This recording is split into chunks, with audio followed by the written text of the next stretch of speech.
Assalamualaikum warahmatullahi wabarakatuh. Selamat datang lagi di channel ini teman-teman. Kali ini saya mau memberikan tips cara mengatur atau menyetel rantai jam tangan. Tapi sebelumnya jangan lupa tekan tombol subscribe dan nyalakan lonceng notifikasinya ya teman-teman. Oke, di depan saya sudah ada dua buah jam tangan yang setelannya itu menggunakan sistem setelan seperti ini ya teman-teman. Jadi ini tinggal dibuka penguncinya lalu digeser ya, tidak usah dipotong.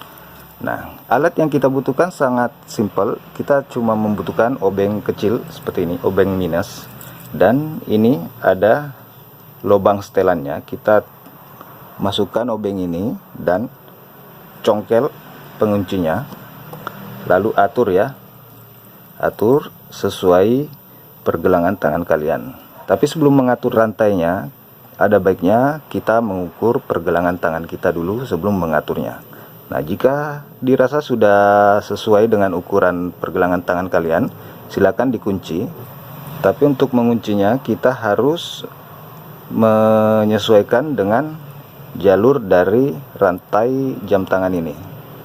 Nah, kita tidak boleh asal-asalan untuk menekan pengunci setelannya ini, karena itu biasanya tidak pas ya teman-teman. Jadi kalau tidak pas itu dia akan sangat susah terkunci dan sangat susah ditekan.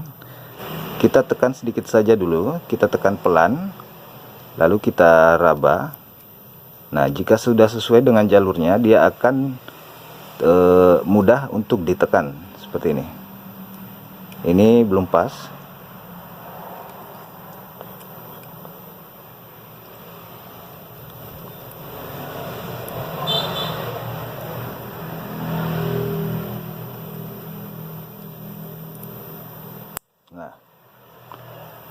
Nah, seperti ini, dia sudah berada di jalurnya dan sudah bisa terkunci dengan baik. Sangat mudah kan teman-teman? Jadi kalian tidak usah pergi ke tukang servis arloji lagi untuk sekedar mengatur atau menyetel rantai jam tangan kalian. Kalian bisa melakukannya sendiri di rumah dengan alat yang sangat sederhana.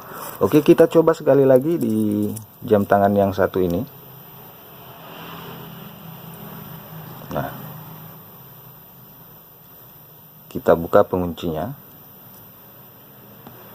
lalu kita geser sesuai dengan ukuran yang kita mau. Nah, kita sesuaikan dengan jalurnya.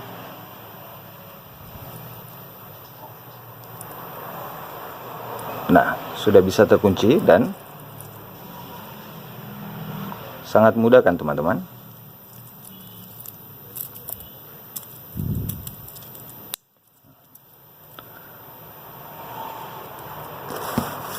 Oke, itu dia tips dari saya. Semoga tips ini bermanfaat untuk kalian semua. Dan jika kalian merasa tips ini bermanfaat, jangan lupa share video ini ke teman-teman kalian. Dan sampai jumpa di video berikutnya. Assalamualaikum warahmatullahi wabarakatuh.